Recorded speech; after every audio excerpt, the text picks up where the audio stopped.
The Midnight Encounter.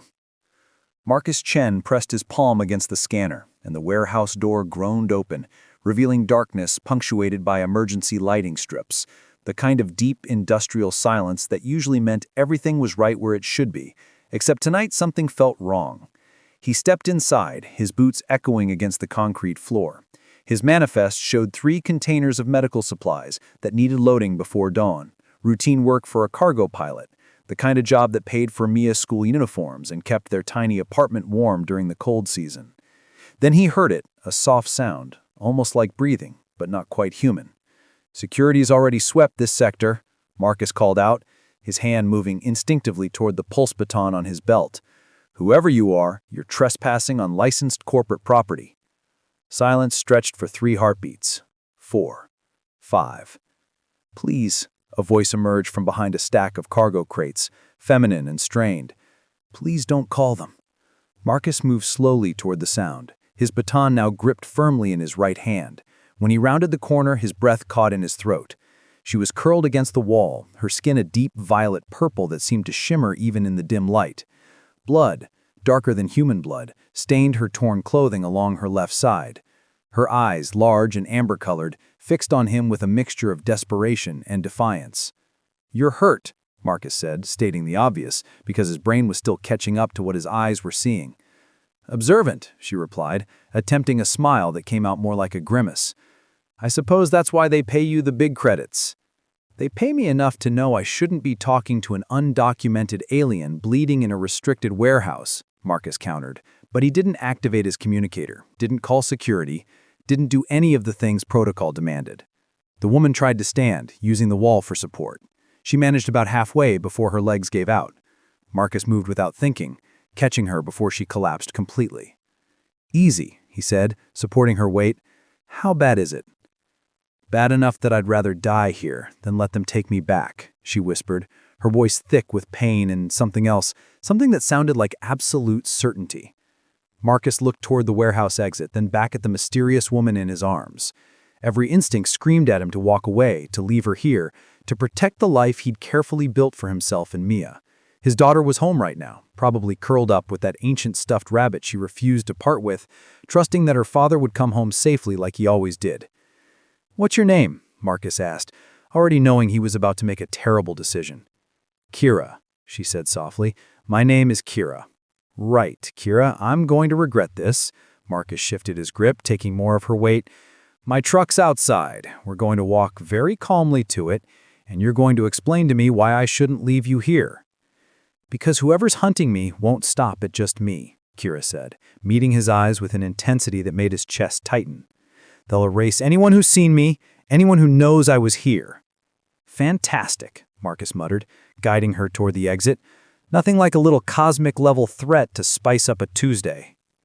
They made it to his truck without incident. The streets were empty at this hour, just the way Marcus preferred when he was hauling legitimate cargo, let alone an injured fugitive alien who apparently came with a death squad attached.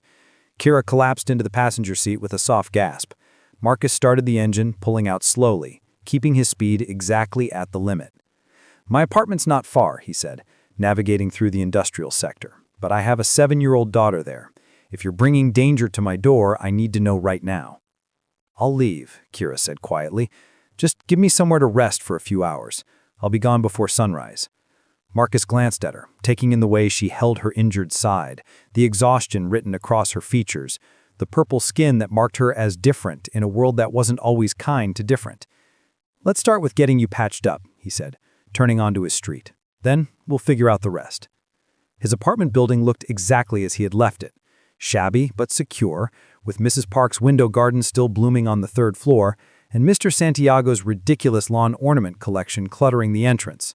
Normal, safe, ordinary. Everything he was about to risk. Marcus helped Kira out of the truck, wrapping her arm around his shoulders. They moved slowly toward the building, and he found himself hyper-aware of every security camera, every window where a curious neighbor might be watching. "Stairs or elevator?" he asked at the entrance. "Stairs," Kira said immediately. "Elevators or traps." Cheerful thought. Marcus guided her toward the stairwell. "We're on the 4th floor." They climbed in silence, Kira's breathing growing more labored with each step. By the time they reached his door, she was leaning heavily against him, her purple skin now pale with exertion. Marcus keyed in his code, and the door slid open with a soft hiss. Inside, the apartment was dark, except for the small lamp he always left on for Mia. He could see her bedroom door, slightly ajar, the soft glow of her nightlight spilling into the hallway. "Couch," he whispered, guiding her toward it. "Try not to bleed on anything my daughter might touch." Kira managed a weak laugh as she sank onto the cushions. Marcus moved quickly to his medical kit, pulling out bandages and antiseptic, things he'd learned to stock after too many years of minor injuries in Mia's childhood accidents. "Daddy?" a small voice called from the hallway. Marcus froze. Kira's eyes went wide. Mia stood in her doorway, clutching her stuffed rabbit, her dark hair messy from sleep, her eyes curious rather than afraid as she stared at the purple woman on the couch. "Hey, sweetheart," Marcus said softly, moving to block her view. "Go back to bed." "Is she sick?" Mia asked, tilting her head, completely ignoring his instruction. "Yes," Marcus said firmly, "so we need to let her rest." But Mia was already padding across the floor, her rabbit dragging behind her. She stopped a few feet from the couch, studying Kira with the fearless curiosity that only children possessed. "You're purple," Mia observed. "Very observant," Kira said, echoing her earlier words to Marcus. Now her voice was gentler. "Like your father." "Are you from space?" "Yes." "Cool," Mia smiled, then turned to Marcus. "Can she stay for breakfast, Daddy?" Marcus looked at his daughter, then at Kira, then back at his daughter, and realized that whatever he'd thought about keeping things simple, keeping things safe, had just become infinitely more complicated. "We'll see," he said, which was parent speak for yes, but I'm not ready to admit it yet. "Now bed, Mia, I mean it." "Okay," Mia agreed, surprisingly easily. Then she walked over to Kira and gently placed her stuffed rabbit next to the injured woman. "Hoppy helps me feel better when I'm hurt." Before either adult could respond, she had turned and padded back to her room, closing the door with a soft click. Kira stared at the worn stuffed rabbit, her amber eyes suddenly glistening with something that looked suspiciously like tears. "Your daughter is remarkable," she whispered. "Yeah, she is. Which is why if anyone comes looking for you, Kira, I need to know you'll protect her as much as I will." Kira looked up at him, and in that moment, something passed between them. An understanding, a promise, a recognition that their lives had just become irrevocably entwined. "I will," she said. "I swear it." Marcus nodded, then knelt beside the couch. "Now let me see that wound before you bleed out on my furniture, spacefarer." Dangerous truths. Morning light filtered through the thin curtains, casting soft shadows across the living room where Kira still lay on the couch, the borrowed blanket pulled up to her shoulders.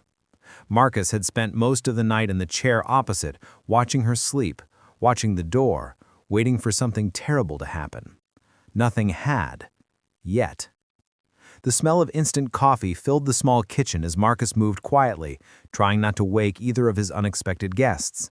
He'd just poured his second cup when Mia's door opened and his daughter emerged, already dressed in her school uniform, her hair pulled back in a slightly crooked ponytail. "I did it myself," she announced proudly. "I can tell," Marcus said with a gentle smile. "Come here, let me fix it."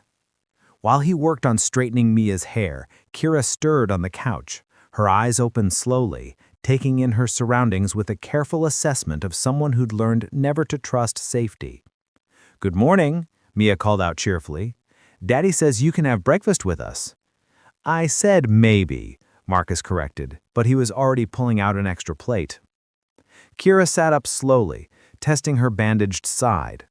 The purple of her skin looked brighter in the daylight, less sickly than it had the night before. She met Marcus's gaze and he saw the question there, the uncertainty about whether she was truly welcome or merely tolerated. "Scrambled eggs okay?" Marcus asked, answering her unspoken question. "I haven't had eggs in 2 years," Kira admitted, standing carefully. "They're considered a delicacy where I've been hiding."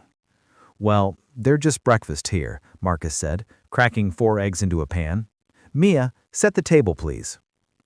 They ate in relative silence, Mia filling the gaps with chatter about her upcoming school project on planetary systems, asking Kira questions about which planets she'd visited, whether aliens really ate different food, if all purple people came from the same world.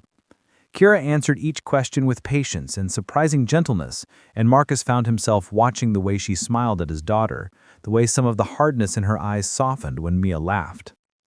After Mia left for school with Mrs. Park from down the hall, Marcus and Kira sat across from each other at the small table.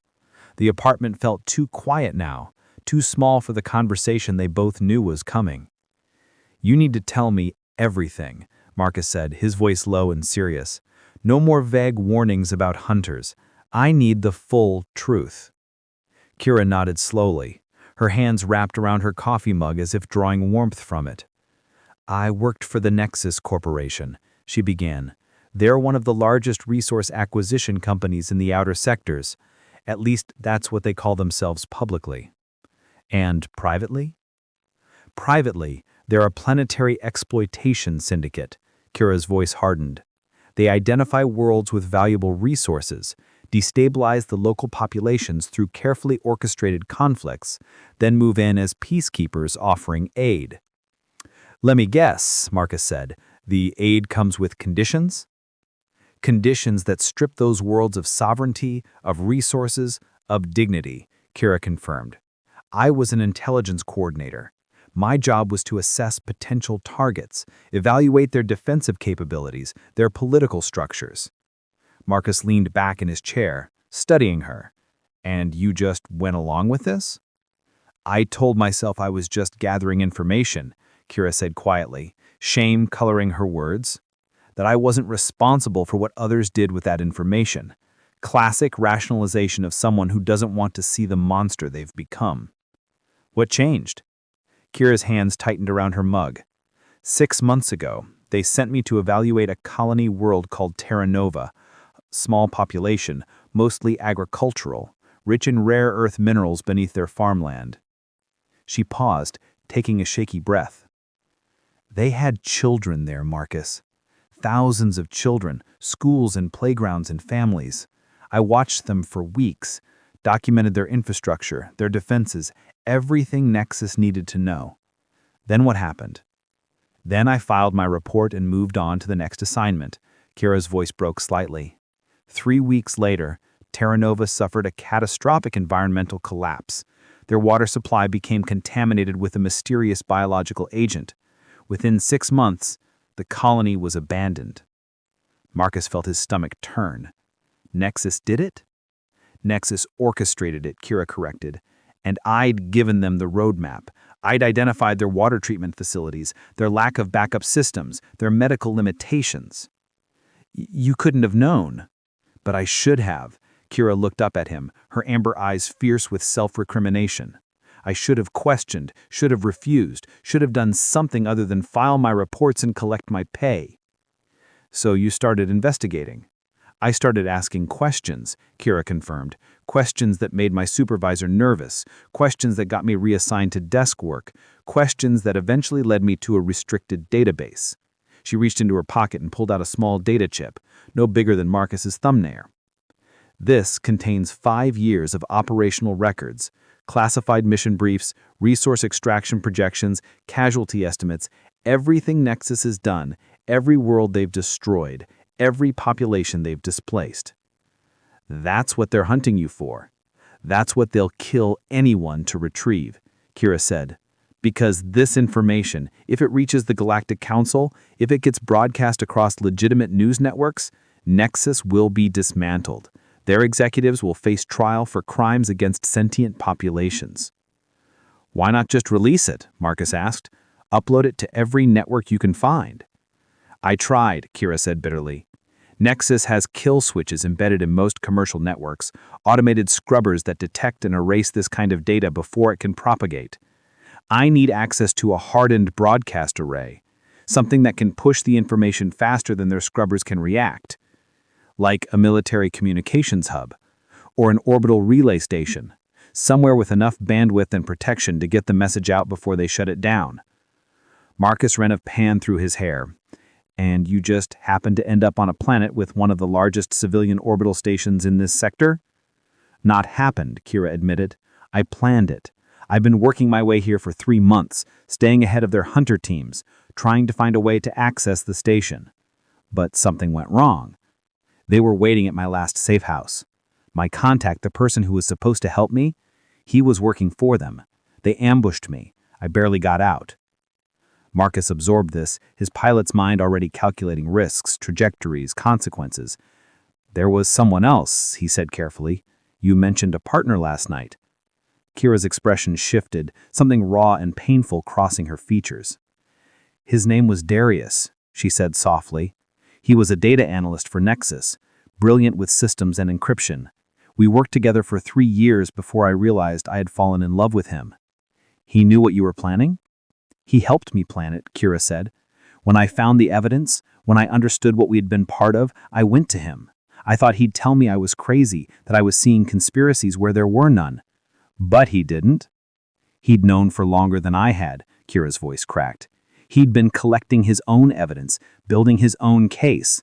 We decided to do it together, to expose Nexus and disappear. Marcus saw where this was going. They caught him? They killed him, Kira corrected, her hands now trembling. We were supposed to leave together, but he insisted on creating a diversion, on buying me time to get away. He said someone had to survive, someone had to finish what we started. So you ran. I ran, Kira whispered. I ran while the man I loved died, buying me the time to escape, and I've been running ever since. The apartment fell silent except for the distant hum of traffic outside.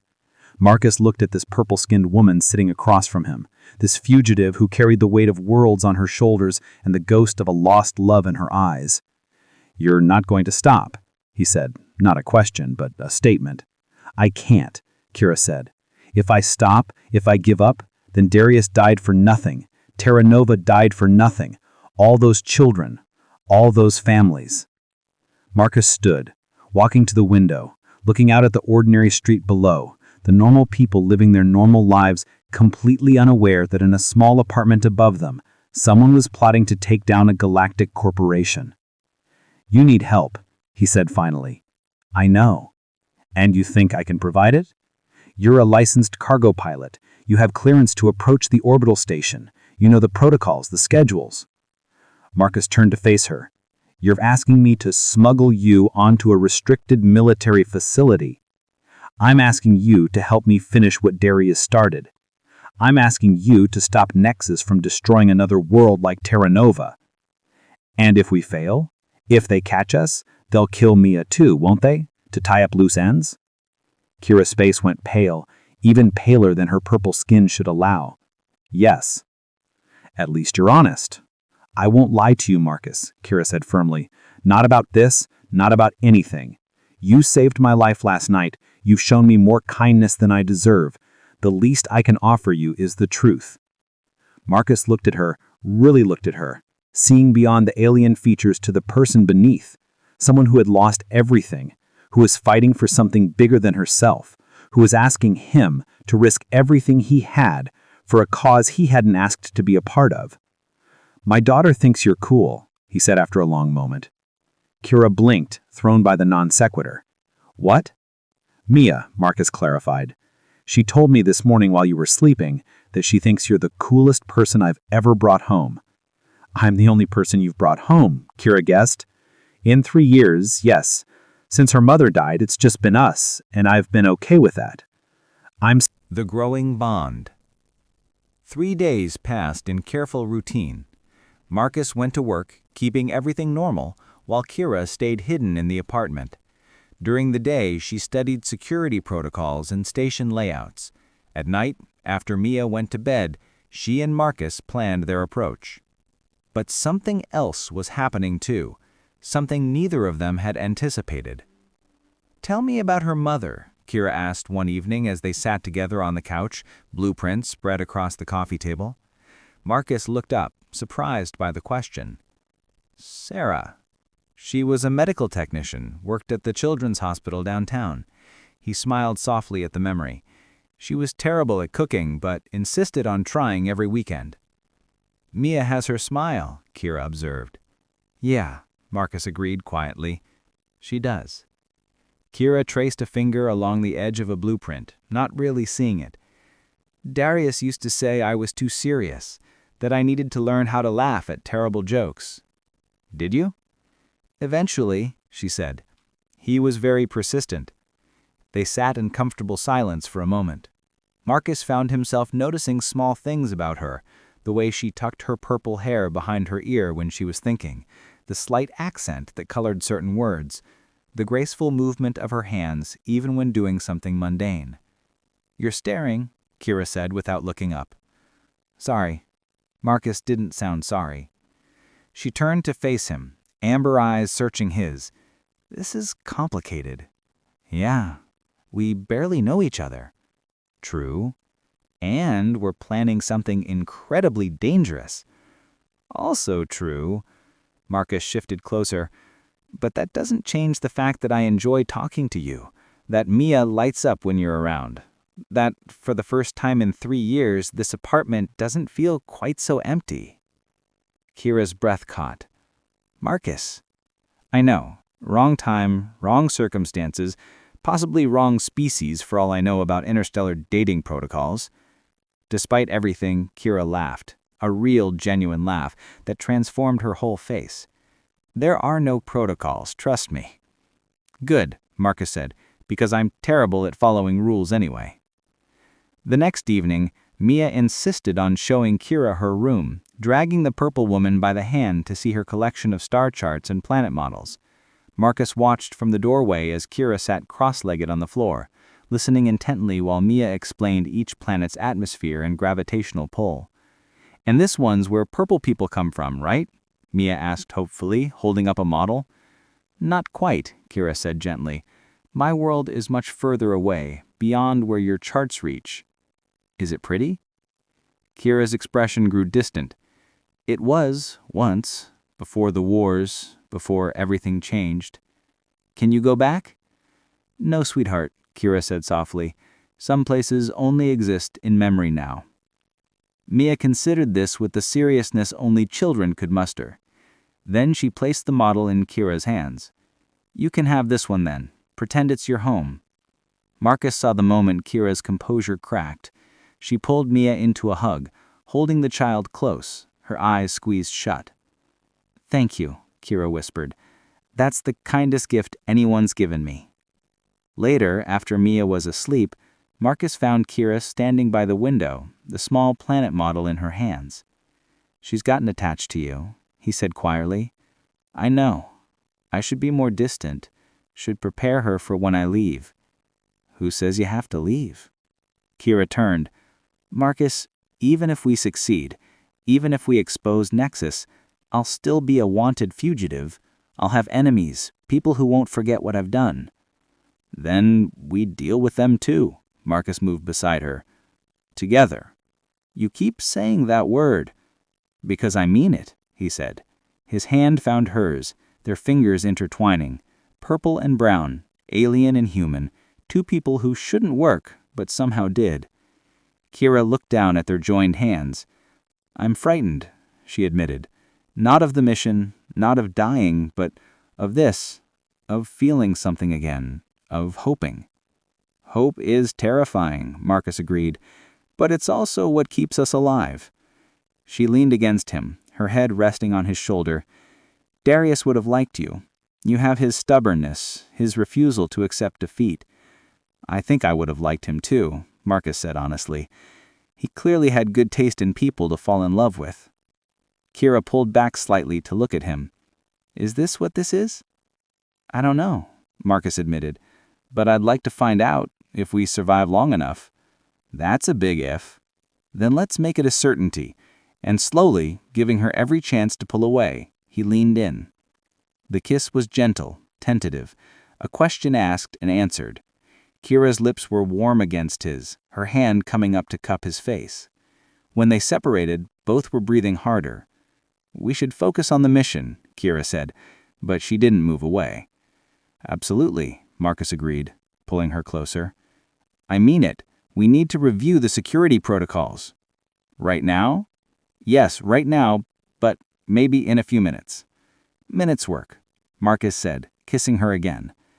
This time when they pulled apart, Kira rested her forehead against his. "I forgot what this felt like, being wanted, being seen as more than just a fugitive or an asset."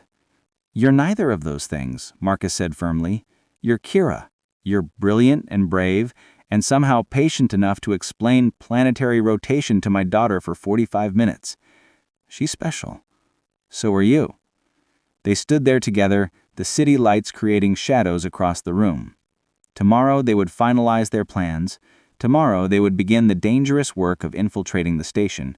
But tonight, for just a few stolen moments, they were simply two people finding comfort in each other. Marcus, Kira said softly, when this is over, if we survive, we will. If we survive, she repeated, I want to try this. Really try. To see if someone like me can have something like a normal life. Define normal, Marcus said with a slight smile. Breakfast with you and Mia, teaching her about the stars, maybe actually sleeping in a bed instead of expecting armed soldiers to kick down the door at any moment.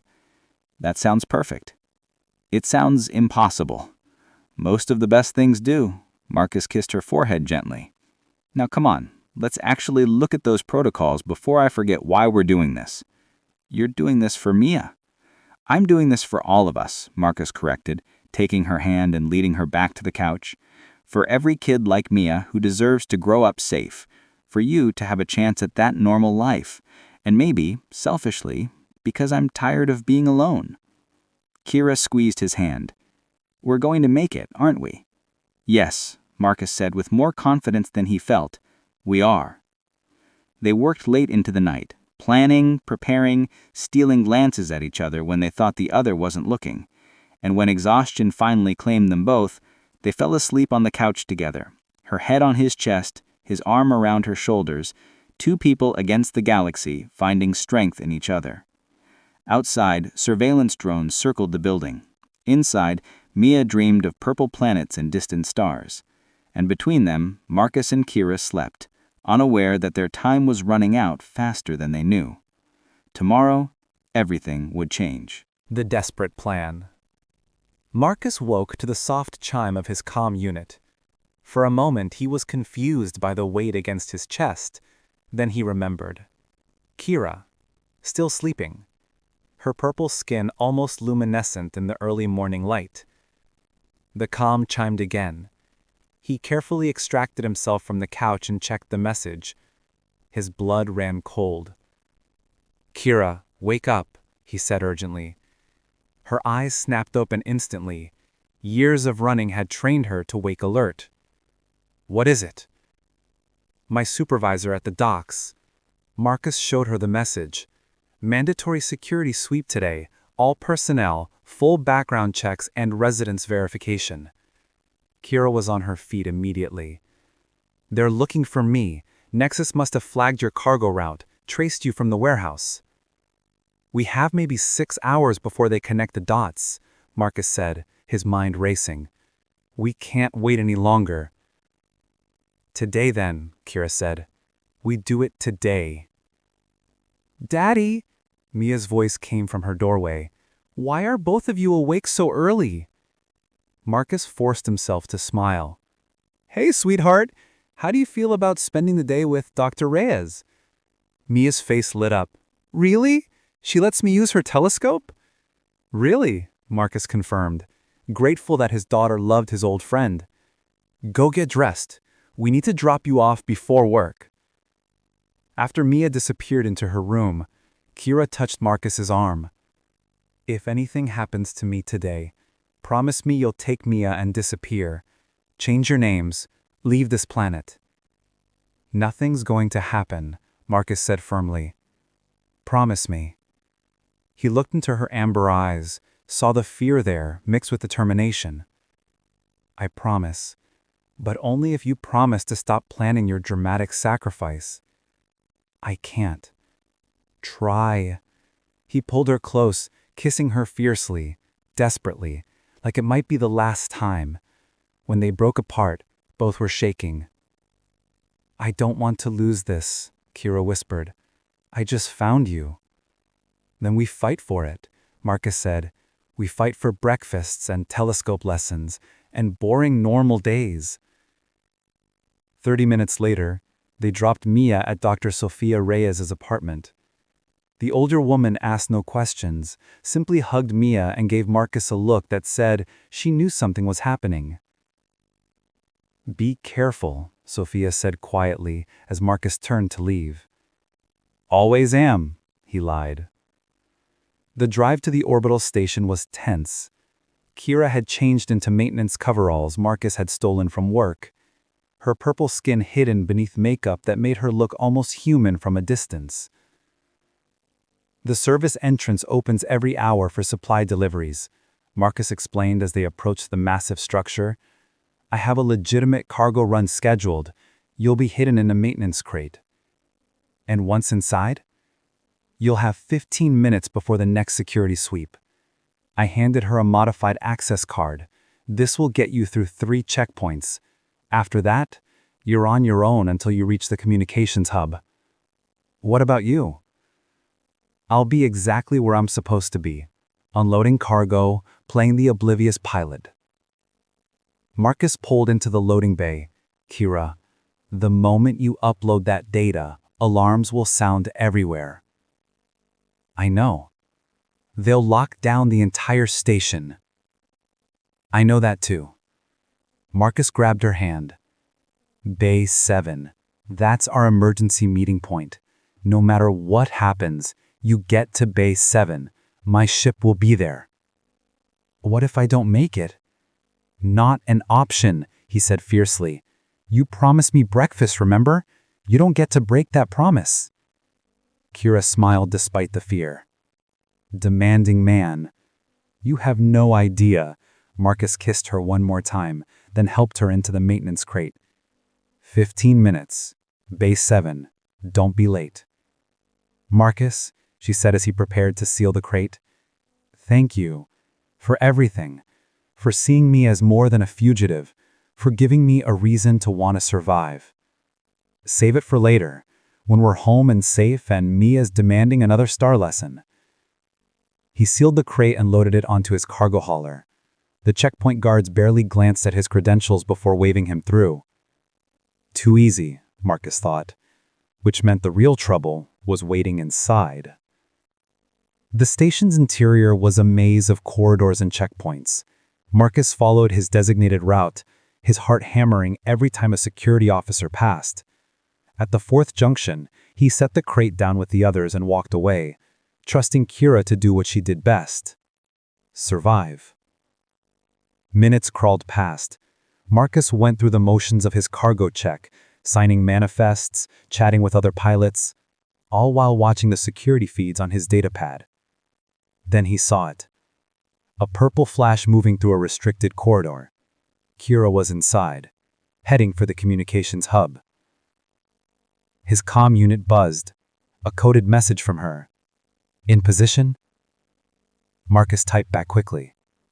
5 minutes, then all hell breaks loose. "I know. See you at Bay 7.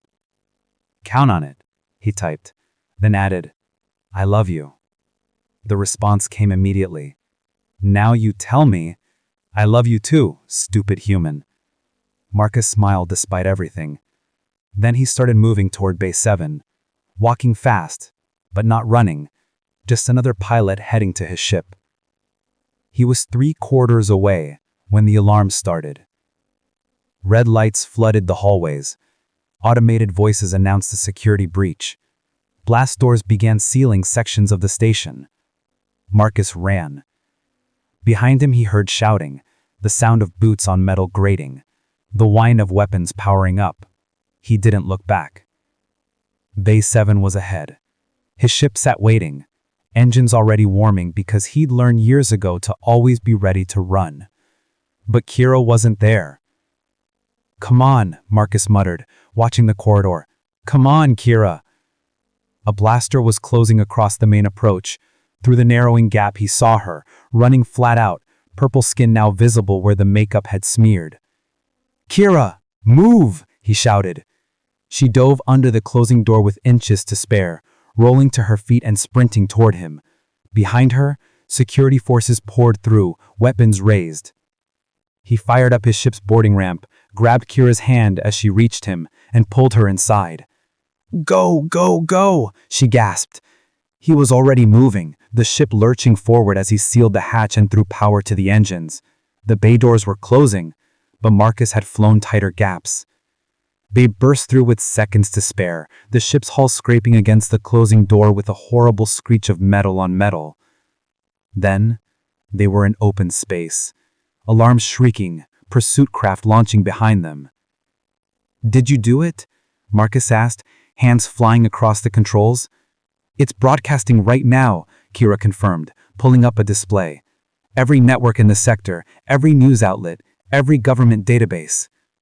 "Then hold on," Marcus said, "because they're not going to let us leave quietly." The pursuit craft opened fire.